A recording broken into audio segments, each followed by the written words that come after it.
దేశంలో మాదక ద్రవ్యాల ముప్పును రూపుమాపేందుకు కేంద్రం కఠిన నిర్ణయాలు తీసుకుంటోంది. ఢిల్లీలో జరిగిన నార్కో కోఆర్డినేషన్ సెంటర్ 10వ అత్యున్నత స్థాయి సమావేశంలో కేంద్ర హోంమంత్రి అమిత్ షా కీలక ప్రకటన చేశారు. ఎన్డీపీఎస్ చట్టంలోని లొసుగులను తొలగించి మరింత పటిష్టంగా మార్చేందుకు ప్రభుత్వం చర్యలు చేపడుతోందని ఆయన తెలిపారు. ఈ సవరణల ప్రక్రియలో రాష్ట్రాలు కూడా తమ అమూల్యమైన సూచనలను అందించాలని ఆయన కోరారు.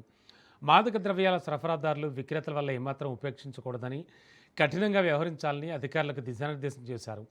గత 10 ఏళ్లలో డ్రగ్స్ నియంత్రణలో ప్రభుత్వం సాధించిన ప్రగతిని షా గణాంకాలతో వివరించారు. 2014-26 మధ్యకాలంలో దాదాపు 1.84 లక్షల కోట్ల విలువైన డ్రగ్స్ను స్వాధీనం చేసుకున్నామని, ఇది ప్రభుత్వ ప్రచారం విజయవంతం అవుతోంది అనడానికి నిదర్శనం అన్నారు.